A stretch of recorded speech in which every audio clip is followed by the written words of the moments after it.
The night shift at Earth Defense Command was usually quiet. Lieutenant Jake Morrison sat at his station, drinking his third cup of coffee and watching the usual readings from deep space. The screen showed nothing but empty signals and background noise. It was boring work, but someone had to do it. Jake had been doing this job for 5 years now. He knew every beep and every pattern by heart. Then something changed. A new signal appeared on his screen. It was strong and clear, coming from a frequency that had not been used in hundreds of years. Jake sat up straight in his chair. His coffee cup nearly fell from his hand. The signal was alien. There was no doubt about it. The patterns were nothing like human transmissions. "Commander Rodriguez, I need you here right now," Jake said into his headset. His voice was calm, but his heart was racing fast. Lisa Rodriguez walked over to his station. She was the night commander, a woman who had seen 20 years of military service. Nothing usually surprised her anymore. But when she looked at Jake's screen, her eyes went wide. The alien symbols were flowing across the display in waves. The computer was already trying to translate them. "Is this real?" Lisa asked. "Yes, ma'am. The signal is coming from the Varani system." "It's on repeat," Jake replied. Lisa leaned closer to the screen. The Varani. Everyone in Earth Defense knew that name. 20 years ago, the Varani had been the first aliens to contact humanity. They had sent a simple message that had changed everything. They told humans to stay quiet, to hide, to not broadcast signals into deep space. The galaxy was dangerous, they said. There was an empire out there called the Kralnox Dominion. This empire had conquered most of known space. They were powerful and cruel. They did not like other species. The Varani had been kind to share this warning. After that first contact, they had sent star charts and information about safe routes through space. But they had never asked for anything in return. They had just helped and then gone quiet. Now, after 20 years of silence, they were sending a signal again. The translation program finished its work. Words appeared on the screen in English. Lisa read them out loud. "To anyone who can hear this message, this is the Varani Collective. Our homeworld is under attack.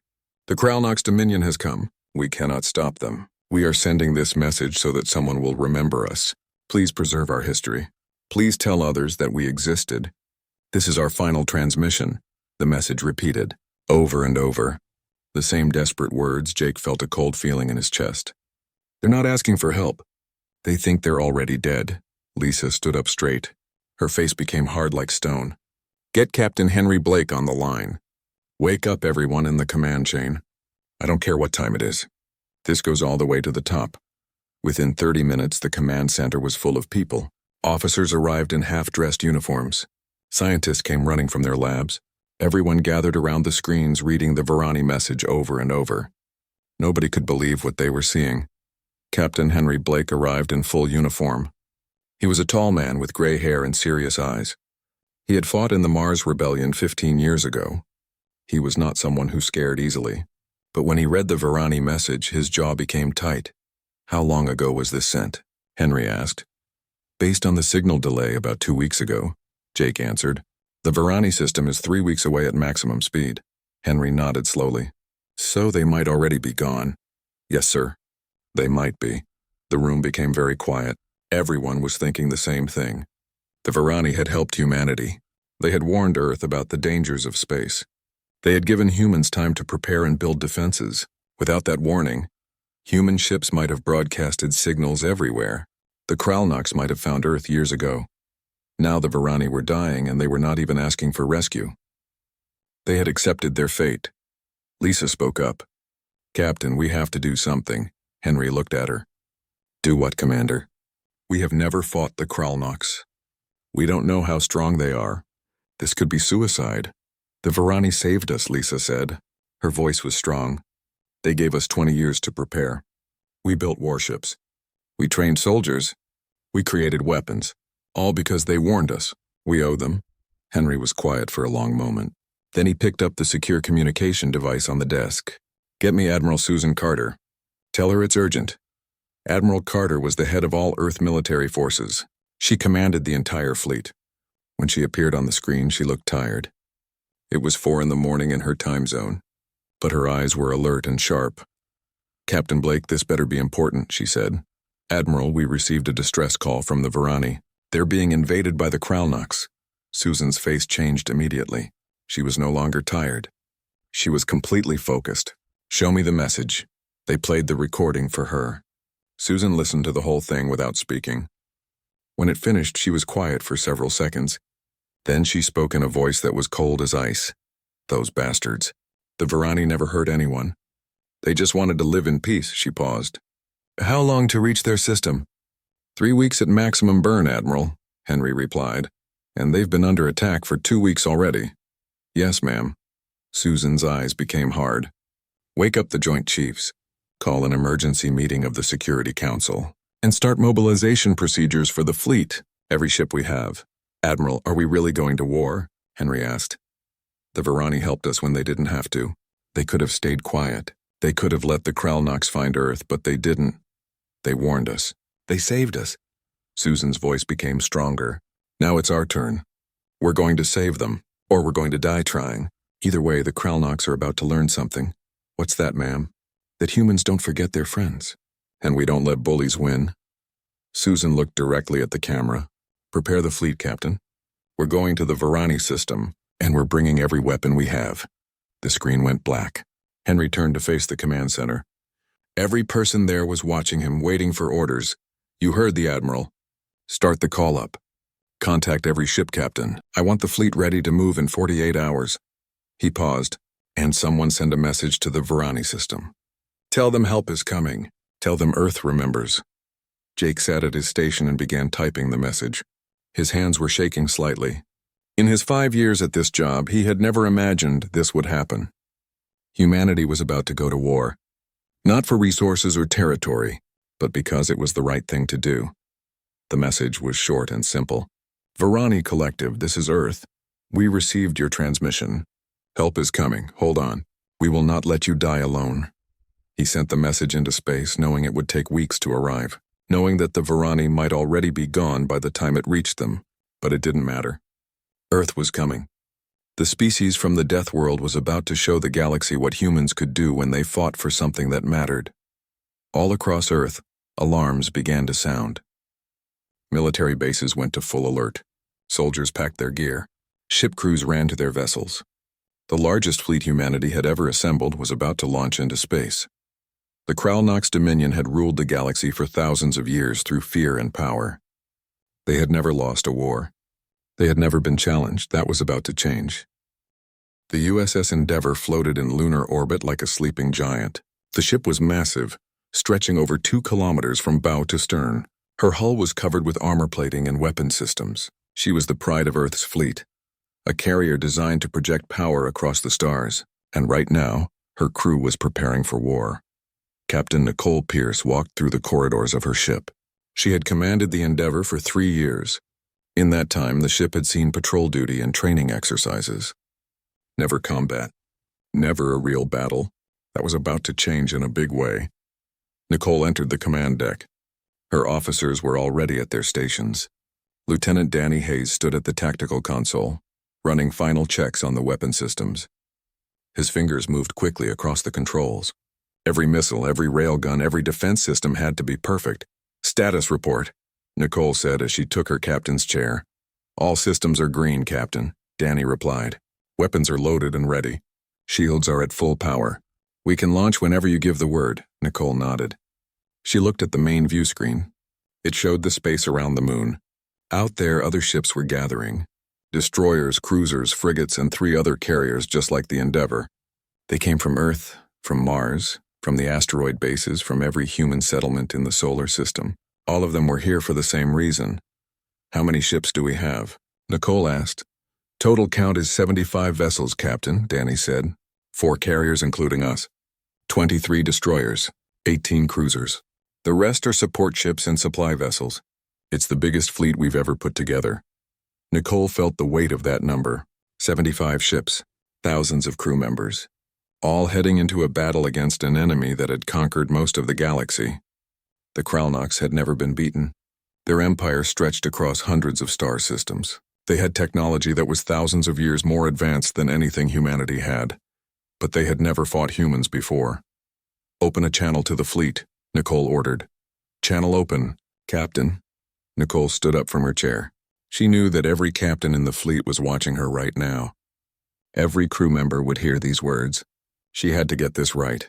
This is Captain Nicole Pierce of the USS Endeavour to all ships. In a few hours, we're going to jump to faster-than-light speed.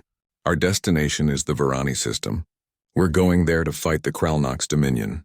We're going there to save the species that saved us 20 years ago. She paused, choosing her next words carefully. I won't lie to you.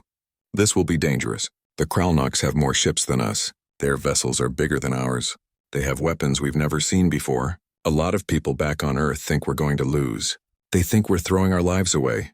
Nicole looked around her command deck. Every officer was watching her, listening. But those people don't understand something. We're from Earth. We evolved on a planet that tried to kill us every single day. Ice ages, volcanoes, earthquakes, hurricanes, diseases, predators. Our whole history is about survival. About fighting when the odds are against us. About never giving up. Her voice became stronger. The Kralnox think they're the strongest force in the galaxy. They think nobody can challenge them. They're wrong. They're about to meet humans, and we're going to teach them what happens when you mess with a species from a death world. She sat back down in her chair. All ships, prepare for jump to FTL. We leave in 1 hour. Across the fleet, crews rushed to their stations. In the engine rooms, technicians checked the massive FTL drives that would push the ships faster than light. In the weapons bays, soldiers loaded missiles and charged energy weapons. In the medical sections, doctors prepared for casualties. Everyone knew their job. Everyone was ready. On the destroyer Valkyrie, Commander Chris Morgan briefed his crew about Kralnox tactics. He had studied every piece of information Earth had about the enemy. There wasn't much, but it was enough to know they were deadly. The Kralnox use energy weapons, Chris explained to his officers. Big beam cannons that can burn through ship armor. They rely on shields to protect themselves. Their tactics are simple. They get close, they overpower you with firepower, and they don't stop until you're dead. How do we beat that, sir? One of his officers asked. Chris smiled. It was not a nice smile. We use speed. We use surprise. And we use weapons they've never seen before. Our railguns can punch through their shields. Our missiles are faster than anything they've encountered. And our people are tougher than they can imagine. On the carrier Reckoning, fighter pilot Lieutenant Amy Foster sat in her cockpit, running pre-flight checks. Her fighter was small and fast, armed with missiles and a nose-mounted cannon. She had trained for years to fly this machine. Now she would finally see real combat. All fighters, this is flight control, a voice said over the radio. We jump in 50 minutes. Get some rest if you can. When we arrive at the Varani system, you launch immediately. Amy closed her eyes and took a deep breath. She thought about the Varani. She had seen pictures of them. They looked like tall, thin humanoids with blue skin and large eyes. They were peaceful people, scientists and artists. They had never hurt anyone. And now they were being slaughtered. Not if I can help it, Amy thought. Back on Earth, Jake Morrison watched the fleet prepare to leave. The command center was quieter now.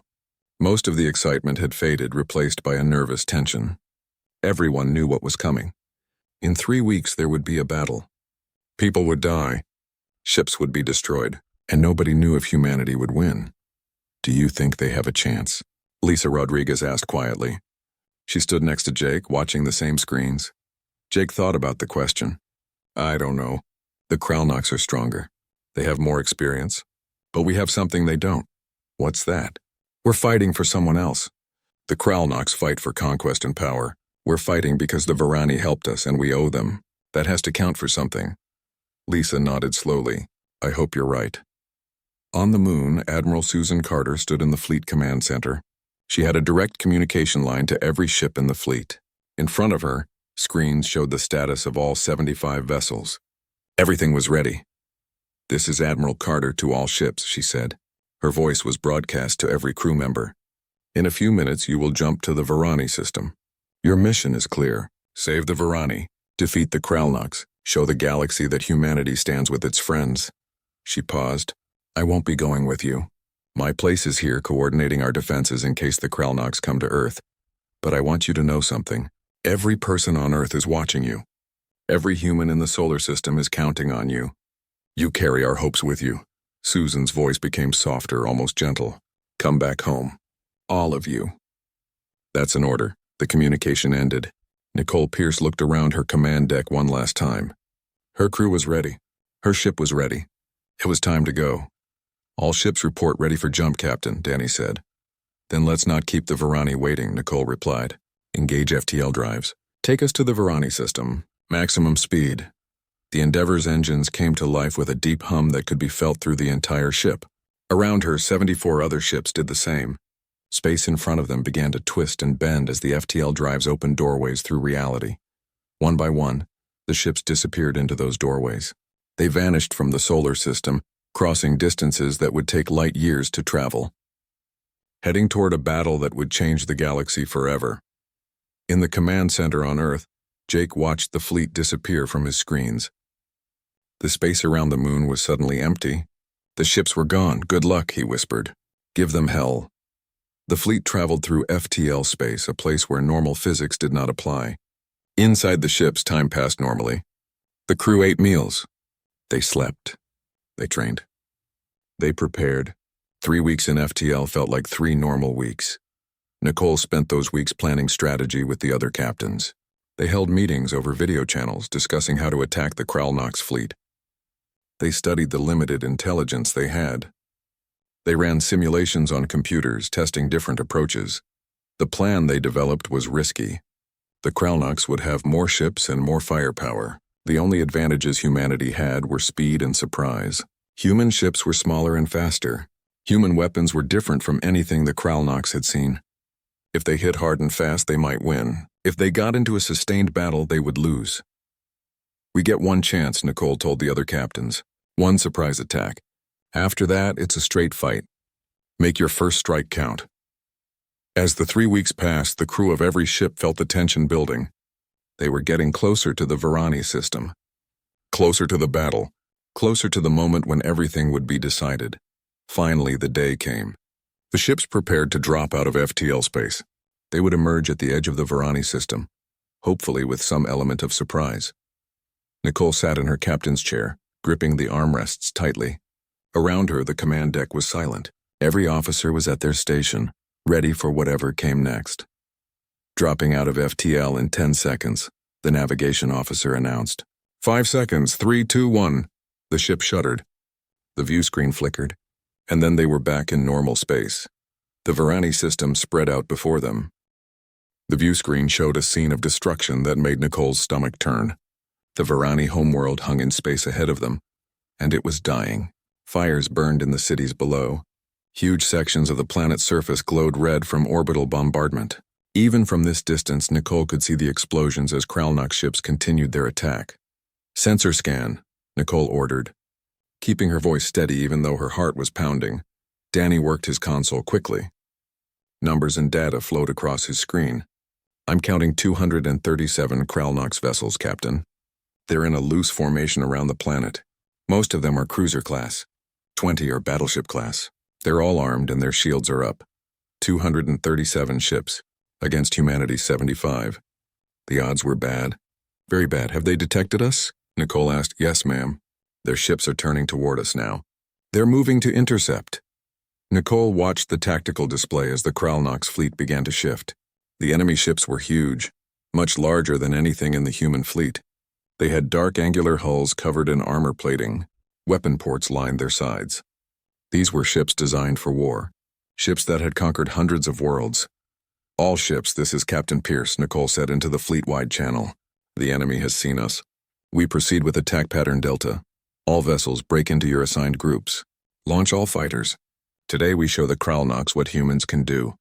The human fleet split into 4 groups. Each group had a carrier at its center, surrounded by destroyers and cruisers. They accelerated forward at speeds that would have crushed most alien species under the G-forces. But human crews, evolved on a high-gravity world, barely noticed the pressure. The Kralnox fleet moved to meet them. The enemy ships were slower, more cautious. They had never heard of humans before. This was probably just another weak species trying to interfere. They would crush these newcomers quickly and return to destroying the Varani. The 2 fleets closed the distance. 5 million kilometers, 4 million, 3 million. At 2 million kilometers, the Kralnox opened fire first. Massive energy beams lanced across space, bright as stars. The beams moved at the speed of light, impossible to dodge. 3 human destroyers took direct hits. Their shields flared white-hot, absorbing the energy. Two of the shields held. The third failed. The beam burned through the destroyer's hull and the ship exploded in a ball of fire. "Destroyer Falcon is gone," Danny reported, his voice tight. Nicole felt the loss like a physical blow. That was 150 crew members dead in an instant. But she could not think about that now. "All ships return fire. Hit them with everything we have." The human fleet opened up with every weapon they possessed, and the difference was immediately clear. Where the Kralnoks used energy weapons, humans used kinetic weapons. Railguns fired slugs of solid tungsten at incredible speeds. These projectiles were not as fast as light beams, but they hit much harder. When a tungsten slug traveling at a fraction of light speed hit a shield, it did not just transfer energy. It transferred momentum, force, raw physical power. The first salvo from the human fleet slammed into the Kralnoks cruisers. Their shields lit up, trying to absorb the impacts. But the shields were designed to stop energy weapons, not solid projectiles. Cracks appeared in the shield walls. The second salvo punched through completely. Tungsten slugs tore into alien hulls, ripping through armor plating like paper. 3 Kralnoks cruisers exploded in rapid succession. Debris spun away into space. The enemy fleet suddenly looked less confident. "Target destroyed," Danny said with satisfaction, acquiring new target. But the Kralnoks were not helpless. They had conquered most of the galaxy for a reason. Their ships began to adjust their tactics. They spread out, making themselves harder targets. Their heavy battleships moved forward, their weapons charging for another volley.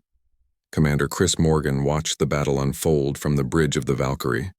His destroyer was part of the second attack group, coming in from the flank. He could see the Kralnoks battleships turning to face them. Those ships were massive. Each one was 3 times the size of the Valkyrie. "Target the nearest battleship," Chris ordered. "Fire all railguns. Continuous barrage." The Valkyrie's railguns opened fire. Slug after slug hammered into the battleship's shields. The shields held for a few seconds, then began to flicker. The Kralnoks ship tried to return fire, but Chris was already moving. The Valkyrie twisted and turned, using its superior maneuverability to stay ahead of the enemy's targeting systems. "Keep firing," Chris said. "Don't give them a chance to recover." The battleship's shields finally collapsed. The next slug punched through the hull. Then another, and another. The Kralnoks ship began venting atmosphere. Its weapons went dark. It was dead in space. "Target destroyed, sir," his weapons officer reported. "Good. Find another one." All across the battlefield, similar scenes were playing out. Human ships danced around the slower Kralnoks vessels, hitting them with weapons the aliens had never encountered before. Railguns tore through hulls. Missiles with smart targeting systems found weak points and exploited them. And the new plasma lances, humanity's most advanced weapons, melted enemy armor like butter. But the humans were taking losses too. The Kralnoks' heavy weapons were devastating when they connected. The cruiser Guardian took a direct hit from a battleship's main gun. The ship was cut in half, both pieces tumbling away into the darkness. The destroyer Swift vanished in a plasma explosion. The carrier Reckoning lost half its fighter bay to a missile strike. Lieutenant Amy Foster flew her fighter through the chaos, her hand steady on the controls despite the hell erupting around her. Explosions lit up space in every direction.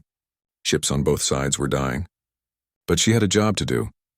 "Blue Squadron, form up on me," Amy called over the radio. "We're going after that battleship." 12 fighters fell into formation behind her.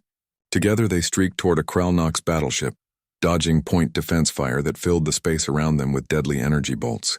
2 fighters were hit and exploded. The rest kept going. "Launch missiles on my mark," Amy said. She watched her targeting computer, waiting for the perfect moment. 3, 2, 1, mark. 10 missiles launched simultaneously from the remaining fighters. They streaked toward the battleship, their targeting computers guiding them toward the ship's engines. The Kralnoks tried to shoot them down, but there were too many coming too fast. 8 missiles made it through. They hit the battleship's engines in a rippling series of explosions. The ship's power systems failed. Its shields dropped. It was a sitting duck.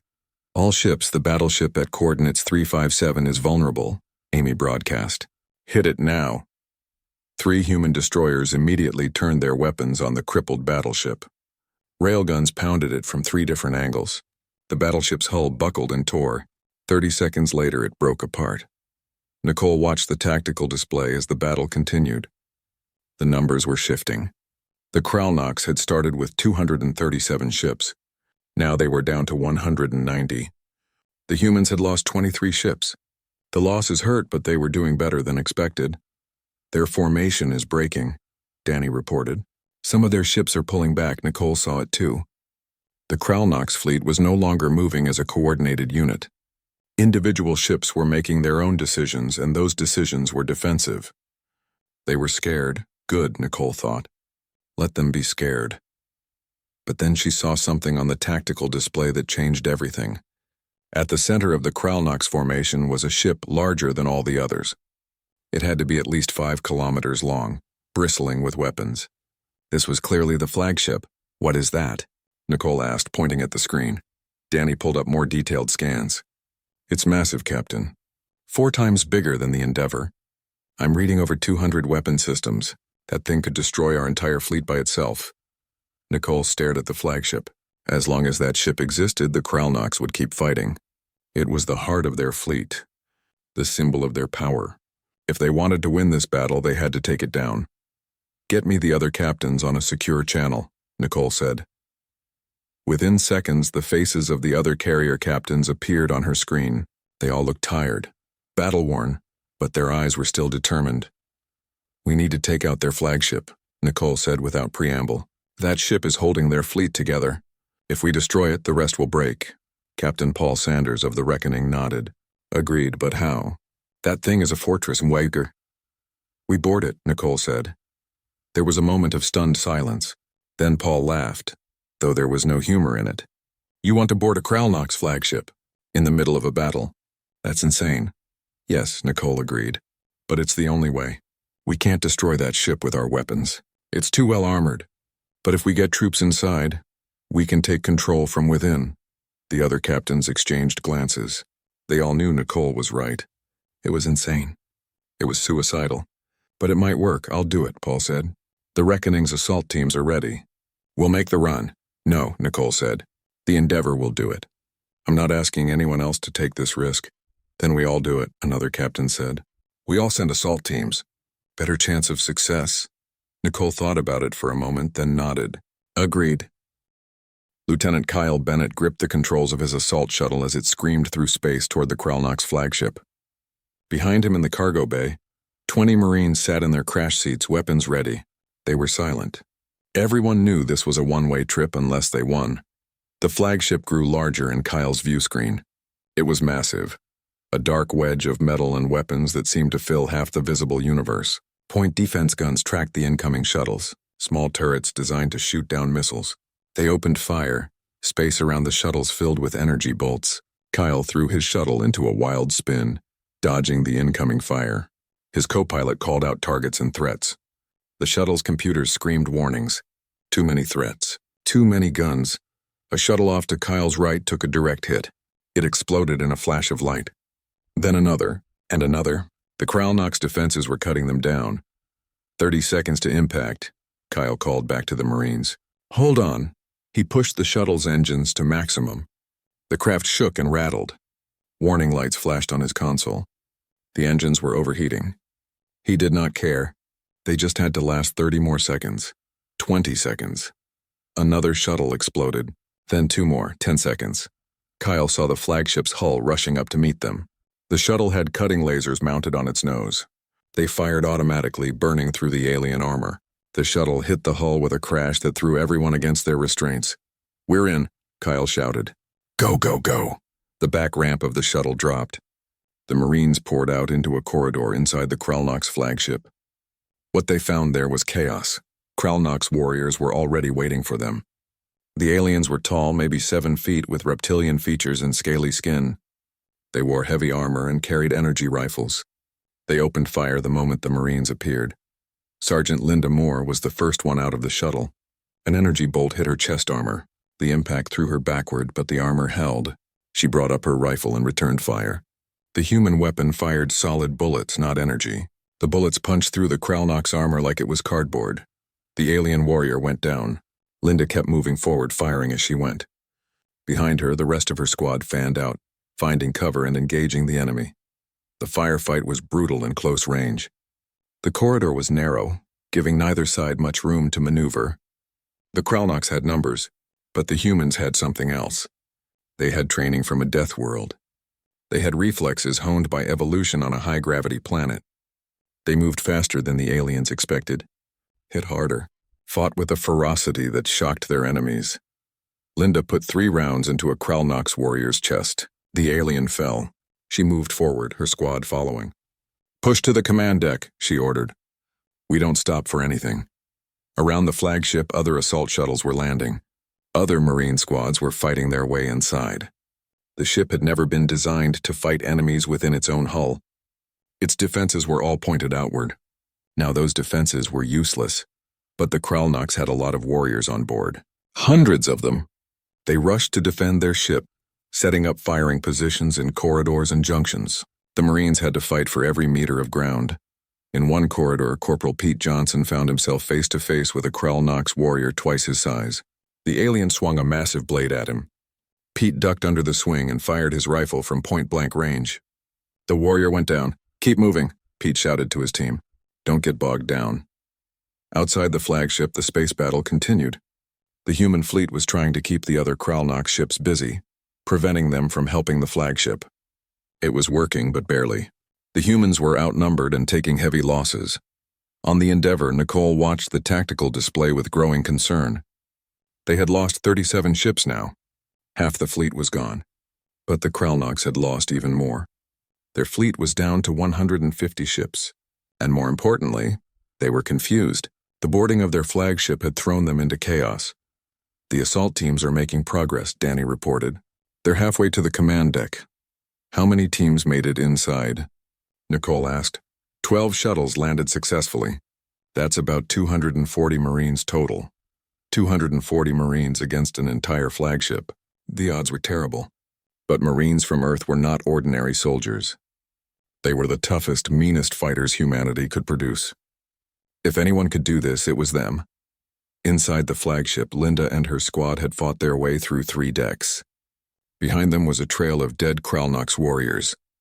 The Marines had taken casualties too. Linda had started with 20 soldiers. Now she had 14. They reached a large door marked with alien symbols. Linda's helmet computer translated the text. "Command deck ahead. Stack up," she ordered. "Breach and clear." The Marines formed up on either side of the door. One of them placed a breaching charge on the door's center. Everyone took cover. The charge exploded, blowing the door inward. The Marines rushed through the smoke into the command deck beyond. The command deck was huge, filled with consoles and screens. Kralnoks officers worked at stations coordinating the battle. At the center of the room stood the ship's commander. He was bigger than the other Kralnoks, his scales darker, his armor more ornate. This was clearly a leader who had seen many battles. The Kralnoks commander roared something in his own language. His officers grabbed weapons and turned to fight. The command deck erupted in gunfire.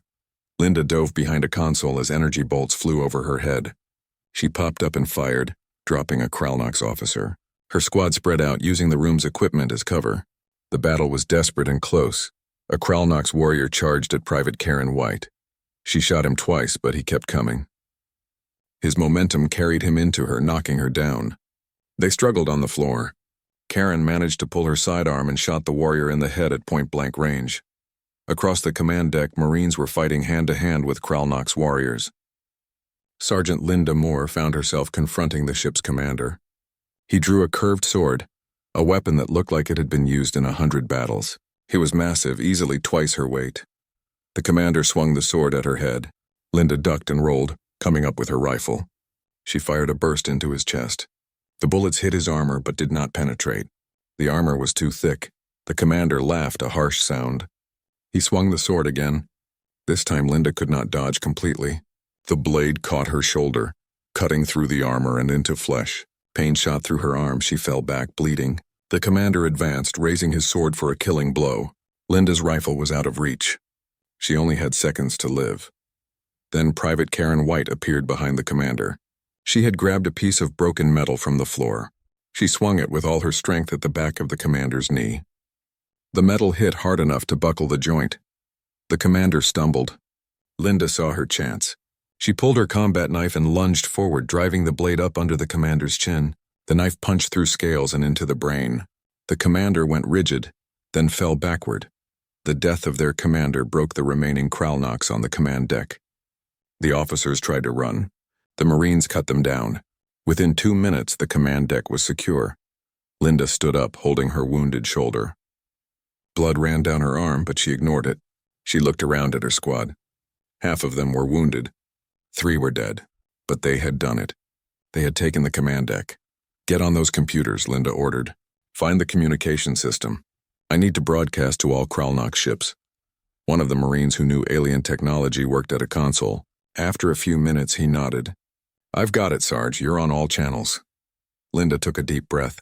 She spoke clearly into the communication system, knowing that every Kralnok ship in the system would hear her words. "Attention all Kralnok's vessels. This is Sergeant Linda Moore of the Earth Military. We have taken control of your flagship. Your commander is dead. Your command deck is ours. We control all ship systems." She paused, letting that sink in.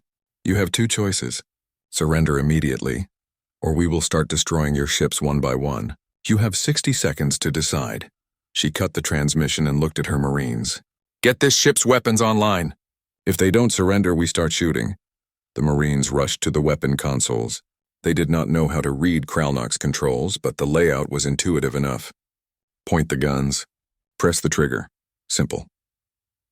On the Endeavor, Nicole heard Linda's broadcast. Hope surged in her chest. They had done it. The Marines had actually taken the flagship. "All ships, cease fire," Nicole ordered. "Let's see if they surrender." The human fleet stopped shooting. The battlefield became eerily quiet. Everyone waited. 60 seconds felt like an eternity. Then, one by one, Kralnok's ships began to power down their weapons. Their shields dropped. They were surrendering. "We're getting surrender signals from 132 vessels," Danny reported. His voice was filled with disbelief. "Captain, they're actually giving up." Nicole let out a breath she did not know she had been holding. "Broadcast to all Kralnok ships. Any vessel that surrenders will be treated according to the rules of war. We will not execute prisoners, but any ship that continues to fight will be destroyed without mercy." 3 days after the battle, Elder Soren stood in what remained of the Varani capital city. Buildings that had stood for thousands of years were now piles of rubble. The streets were scarred with blast craters. The sky was still hazy with smoke, but the Varani people were alive. That was what mattered. A human shuttle landed in the plaza near where Saran stood. The back ramp lowered and Captain Nicole Pierce walked out, accompanied by a small security detail. She wore a clean uniform, though Saran could see the exhaustion in her eyes. This woman had just fought one of the largest space battles in galactic history. Saran approached her slowly. The Varani were taller than humans, but more fragile. Their blue skin seemed to glow slightly in the sunlight. Their large eyes held an intelligence that was obvious even to a different species. "Captain Pierce," Soren said in English. The Varani had learned human languages 20 years ago, during first contact. "Welcome to Varen Prime, or what is left of it." Nicole looked around at the destruction.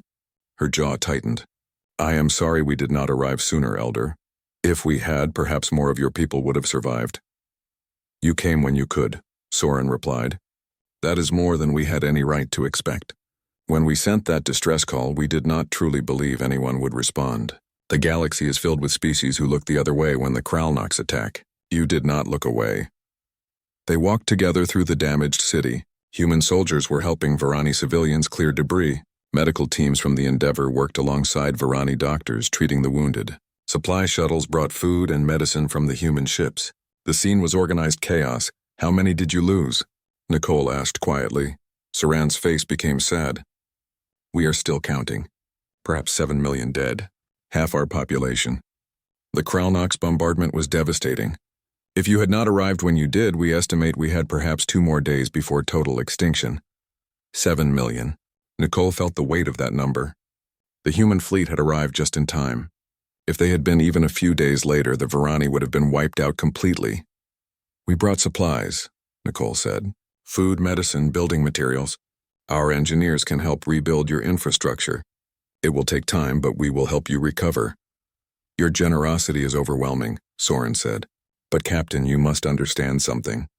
The Kralnoks will not forget this defeat. They will come for you now. Earth will be marked as an enemy. Nicole smiled, but it was not a happy expression. Let them come. We will be ready. They reached the Varani Council building. It was one of the few structures still mostly intact. Inside, other Varani elders waited. They stood when Nicole entered, showing respect. Please sit, Saran said, gesturing to a chair. The furniture was designed for Varani, but it worked well enough for humans. Nicole sat and her security team took positions by the door. Captain Pierce, one of the other elders, said. Her name was Tella. We need to discuss what happens next. The Kralnox fleet you defeated was just a small part of their empire. They have hundreds of worlds, thousands of ships. When they learn what happened here, they will send a larger force. We understand the risk, Nicole replied. But we could not let you die. Not after you warned us about the Kralnox 20 years ago. You gave humanity time to prepare. You saved us. Now we have saved you. That is what allies do. The word allies hung in the air. The Varani elders looked at each other. They were not a military species. They had never fought a war before the Kralnox came. The idea of being allied with a warrior race like humans was both frightening and hopeful. You would truly stand with us? Teller asked. Against the entire Kralnox dominion? Yes, Nicole said simply. Earth does not abandon its friends. Soren leaned forward. Then we must prepare. The Kralnox will come with everything they have. We need to gather allies. There are other species in the galaxy who hate the Kralnox, species who have been conquered or threatened. If we can unite them, we might have a chance. Do you know which species would join us? Nicole asked. Several, perhaps. The Threxians were conquered 50 years ago. They have never stopped resisting. The Marin Collective lost their homeworld to the Kralnox a century ago. They still have colonies in deep space. And there are others. Smaller groups. Pirates and rebels who strike at Kralnox shipping. Nicole thought about this. A coalition of species all working together against the Kralnox. It was ambitious. Probably impossible, but they had to try. I will take this information back to Earth Command, Nicole said. We will need to coordinate with these other species. Learn their strengths. Plan joint operations. There is something else you should know, Soren said. The Kralnox rule through fear and overwhelming force. But they are not invincible. Their empire is old, bureaucratic, slow to adapt. You demonstrated that in the battle. They did not know how to fight an enemy that used kinetic weapons and superior tactics. They expected to win through raw firepower. What are you saying? Nicole asked. I am saying that the Kralnox have become complacent. They have conquered so many worlds that they believe they cannot lose. You shattered that belief. Word of their defeat here will spread. Other species will hear about it. They will realize the Kralnox can be beaten. That will inspire resistance across the galaxy. Nicole understood. The battle at Varen Prime was not just a military victory. It was a psychological one. The myth of Kralnox invincibility was broken. We need to spread the word, Nicole said. Tell every species we can find what happened here. Let them know that the Kralnox can be defeated. Agreed, Soren said. We will help with this. The Varani have communication networks across many systems. We will broadcast the truth. Over the next few days, Nicole worked with the Varani Council to develop a plan. Human engineers helped restore power to the Varani cities. Medical teams treated thousands of wounded. Supply ships brought everything needed for basic survival. The Varani were grateful beyond words. On the 5th day after the battle, Nicole returned to the Endeavor. The ship was scarred and damaged, but still functional. The crew had worked around the clock to make repairs. They were ready to return to Earth. Before they left, Linda Moore came to speak with Nicole. The sergeant's shoulder was bandaged, but she insisted on returning to duty. Nicole met her in the medical bay. How are you feeling, Sergeant? Nicole asked. I have been worse, ma'am, Linda replied with a slight smile. The doctors say I will make a full recovery. You did outstanding work on that flagship. Taking the command deck saved the battle. Probably saved the entire fleet. Linda shrugged with her good shoulder. We did what needed to be done. That's the job. Nicole studied the younger woman. Linda was 28 years old. She had joined the military at 18. This was her first real combat. She had led her squad into hell and brought most of them back. She had killed an enemy commander in hand-to-hand combat, and she acted like it was just another day at work. You are exactly the kind of soldier Earth needs, Nicole said. When we get back, I am recommending you for the Medal of Valor and a promotion. Linda looked uncomfortable. Thank you, ma'am. But I was just doing my duty. My squad deserves the credit. Your squad will get credit too. Every Marine who boarded that flagship is getting medals. But you led them. You made the decisions. You took the risks. That deserves recognition. The next day, the human fleet prepared to depart. They left behind a small force of 3 ships to help defend the Varani system. The rest would return to Earth. They needed repairs, resupply, and reinforcements. As the Endeavour prepared to jump to FTL, Nicole stood on the command deck and looked at the Varani homeworld one last time. The planet was still damaged, still scarred, but life was returning. The Varani were rebuilding. They would survive. "All ships report ready for jump, Captain," Danny said. "Take us home," Nicole ordered. The fleet jumped to FTL, leaving the Varani system behind. The journey back to Earth took 3 weeks, just like the journey out. But this time felt different.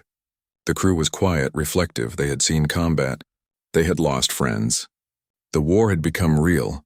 Nicole spent the journey writing reports and letters. Reports for Earth Command, detailing the battle and the casualties. Letters to the families of those who had died. That was the worst part. Telling parents that their children were not coming home. Telling spouses that they were now widows or widowers. 42 ships had been lost in the battle. Over 6,000 crew members dead. The victory had come at a terrible cost, but it was still a victory.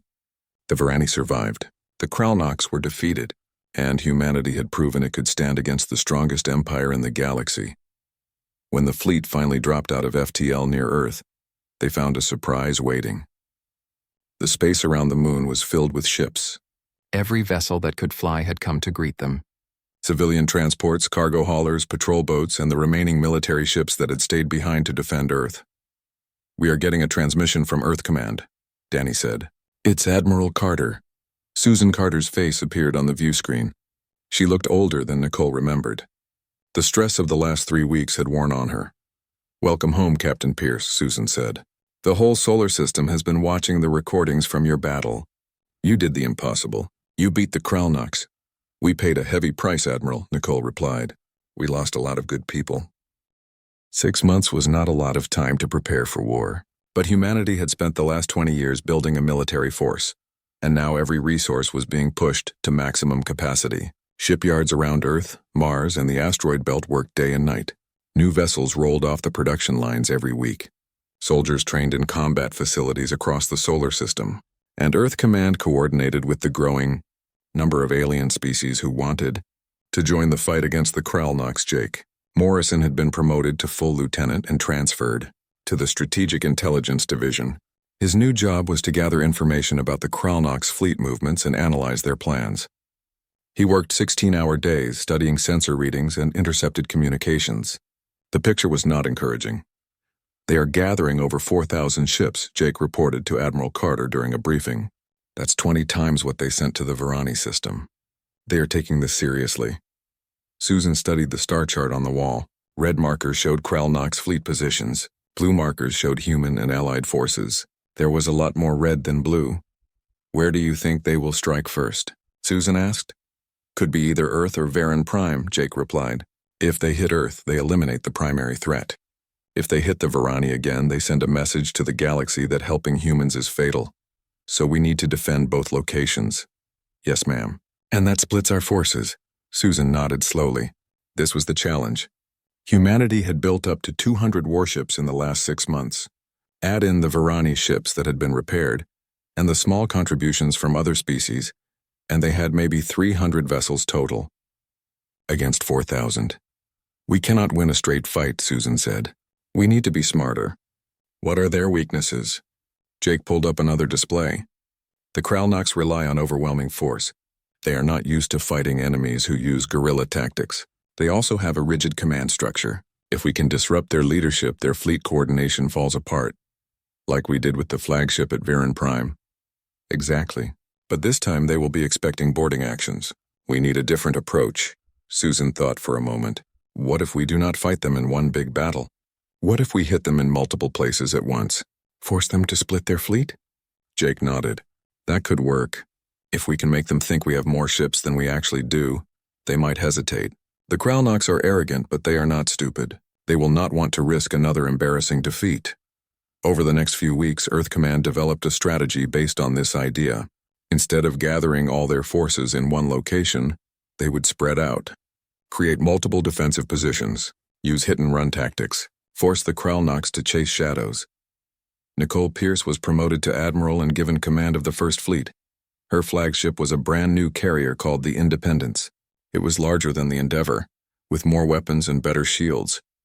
She stood on its command deck, watching the crew prepare for deployment. Commander Chris Morgan had also been promoted. He now commanded a battle group of destroyers. His orders were to harass Kralnox supply lines and draw enemy ships away from the main fleet. It was dangerous work, but Chris had proven himself at Varen Prime. He was ready. Linda Moore had recovered from her shoulder wound and was now a lieutenant leading a company of Marines. Her unit was stationed on one of the orbital defense platforms around Earth.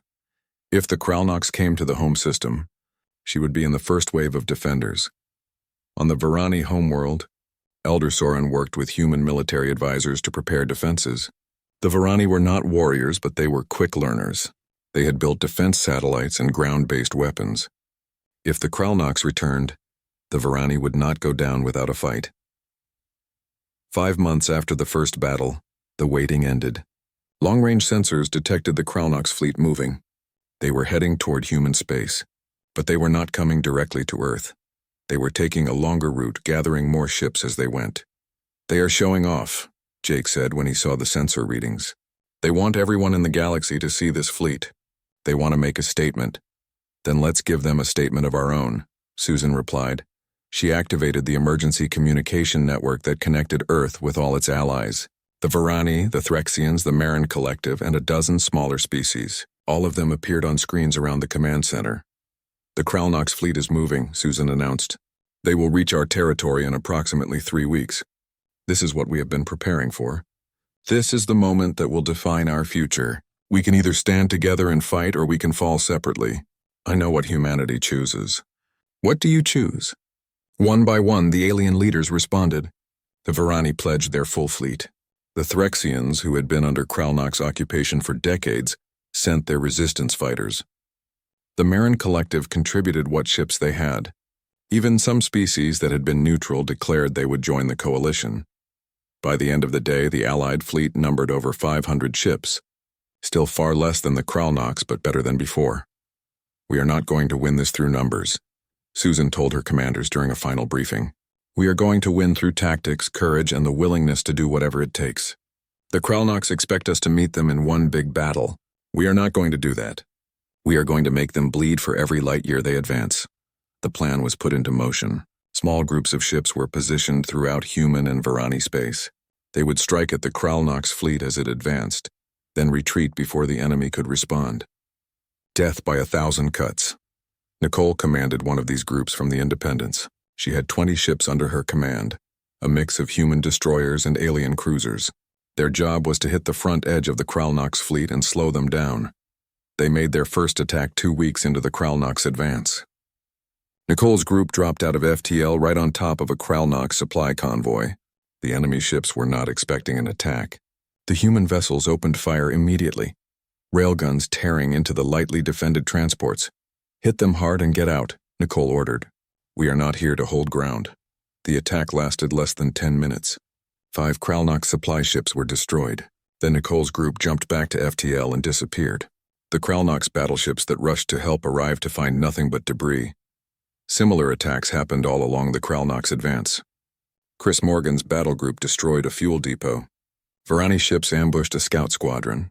Threxian resistance fighters sabotaged Kralnox bases on occupied worlds. The enemy fleet was being harassed from every direction, but the Kralnox kept coming. They were angry now, determined. They wanted revenge for the defeat at Varen Prime. Their fleet advanced like a slow-moving storm, crushing everything in its path. 2 weeks before the Kralnox reached Earth, Susan made a decision. She would not evacuate the planet. Earth would stand and fight. Every ship, every weapon, every soldier would be committed to the defense. "We are not running," Susan declared in a speech broadcast across the entire solar system. "This is our home. These are our worlds, and we will defend them with everything we have. The Kralnox think they can break us. They think we will surrender when we see their numbers. They do not understand what it means to be human. We evolved on a planet that tried to kill us every day. We survived ice ages and meteor impacts. We have fought wars among ourselves for thousands of years. We know how to fight. We know how to survive. And we do not quit. The speech was heard on every human colony and ship. It was also heard by every alien species in the galaxy. Many of them had never heard of humans before the battle at Viren Prime. Now they were watching to see if this new species could survive against impossible odds. Jake Morrison watched the Krall Nox fleet on his monitors as it approached the solar system. 4,000 ships, the largest military force ever assembled in recorded galactic history. They were coming to destroy Earth and every human in existence. They will be here in 72 hours, Jake reported. Susan nodded. She looked tired but determined. Then we have 72 hours to finish our preparations. Make sure every ship is ready. Every weapon is loaded. Every soldier knows their position. Nicole brought her fleet back to Earth orbit. The Independence took its place among the defensive formations. Around Earth and Mars, hundreds of ships formed into battle groups. Defense platforms activated their weapons. Ground-based missile batteries came online. Millions of soldiers, sailors, and Marines prepared for the fight of their lives. On one of the orbital defense platforms, Linda Moore checked her rifle and looked out the window at Earth below. The planet looked peaceful from up here. Blue oceans, green continents, white clouds. It was beautiful. Worth fighting for? You think we can win, Lieutenant? One of her Marines asked. Linda looked at the young soldier. He was scared. Everyone was scared. But fear was not a bad thing. Fear kept you alert. It kept you alive. I think we are going to give them the fight of their lives, Linda replied. The Krall Nox have conquered hundreds of worlds. But they have never fought humans before. They have never fought people from Earth. They do not know what we are capable of, and they are about to find out. The Marine nodded, taking courage from her words. Linda turned back to